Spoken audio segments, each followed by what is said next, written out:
So I'll be just talking through the software developer kit of the private chatbot. So as he already mentioned, the private chatbot API is the SDK version for developers to upload their documents and chat with them and also evaluate the answers within it. So in order to set up the SDK, in order to set up the chatbot on your local device, there are three simple steps that you need to first follow. So first is you need to set up an account on Anode AI on the website and then create an account and also create an API key. The API key allows you to create a new chat with the chatbot and it makes sure that all of the data that you provide to it is safe and it does not get shared anywhere else. Once you do that, you need to ensure that Python is installed within your local device. So whichever device that you use, you need to make sure that Python libraries are installed and that you also have the Python version 3.7 or above in order for the SDK to function properly. And then once you do that, you need to run this piece of code to download the chatbot libraries and to send in your first request. So to send in your first request, you need to run the sample Python file, and the code within it allows you to send the request to an API and chat with the chatbot. So in this case, over here, the initial API key that you generated is what you'll insert over here. So this makes sure this is private for each person who uses it. And on top of that, you also have this parameter, which is private. So is private is something that you can modify depending on the language model that you use. So for instance, if you want to use private models like Llama or Mistral, you set it to true. And if you want to use a public model like GPT-4 or Claude, you set it to false. And once you do that, you upload the documents that you'd like to chat with and run this sample Python file, and your results is usually provided in this, the output is in this form. So you'd get an ID, which is the ID for a specific chat, as well as the answer that you sent to the chat. So here are some of the basic functions of the chat. So first, in order to upload your documents, you have a parameter called task type.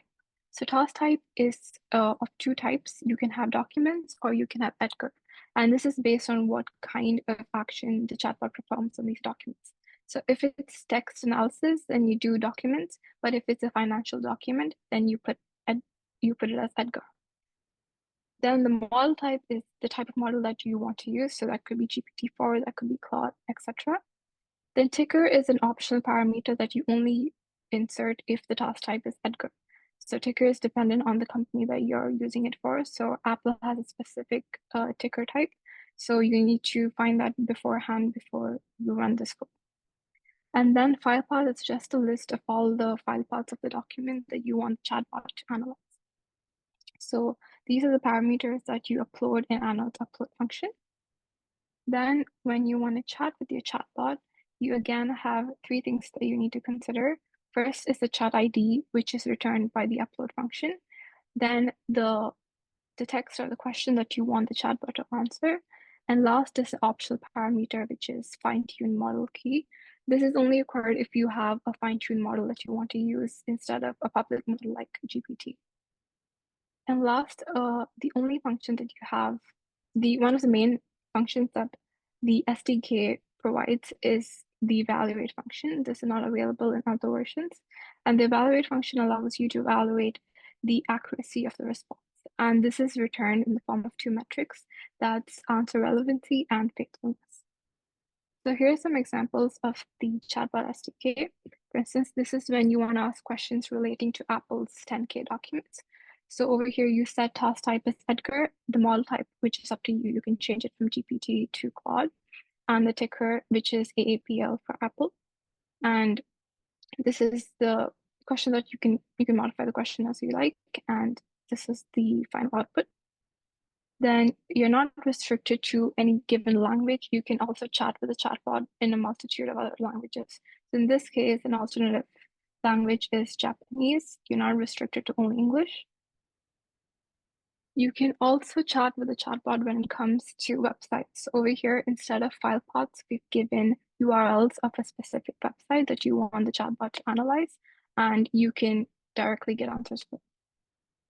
And last, you can also use a fine-tuned model instead of using the specific model like GPT. So over here, you use the another train function, train your model, and then you use that model key when you want to chat to chat.